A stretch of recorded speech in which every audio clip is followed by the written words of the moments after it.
Hey guys, sorry I'm out today, but let's get started. I want to remind you I expect a good sub note, so when I come back on Monday, I can reward your class with candy. Just because one person is acting out of control doesn't mean you have to follow their lead. All right, so our learning target is I will be able to write a one-step equation. To do this, we're going to use the acronym UBER. So we're going to Uber our way to an A. With Uber, we are going to underline relevant information.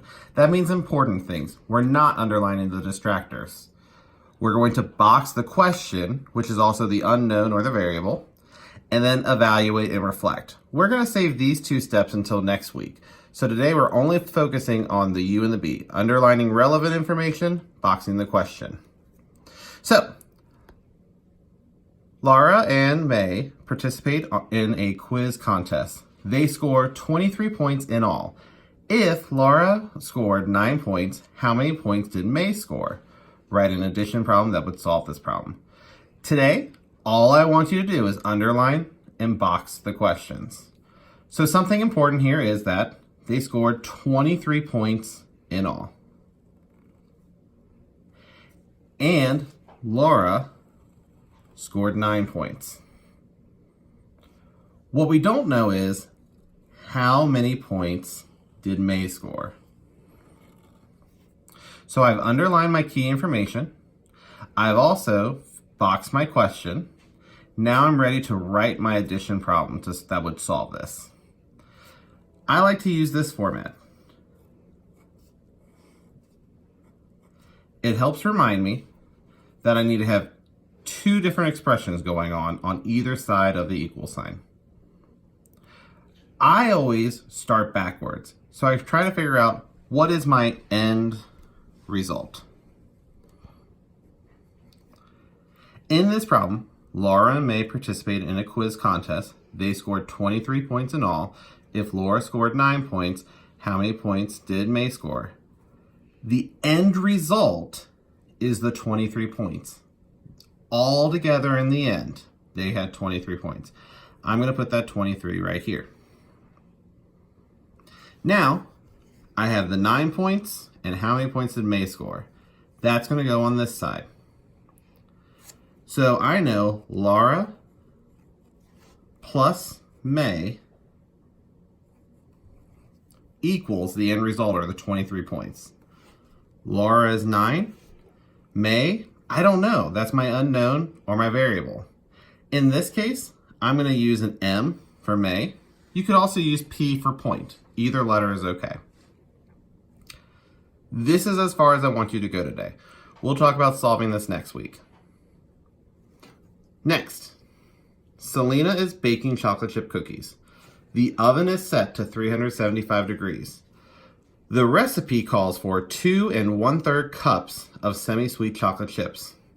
If she has already put in 1 1/2 cups in the batter, how many more cups of chocolate chips should she add to the batter? Write an addition problem that would solve this problem. This time, I'm going to set up my format the other way. We need to start practicing and accepting that this way is okay. Just because the end result comes first doesn't mean it's a different math problem. So, I have my end result. And I'm going to go back through and do my underlining and boxing. So Selena is baking chocolate chip cookies.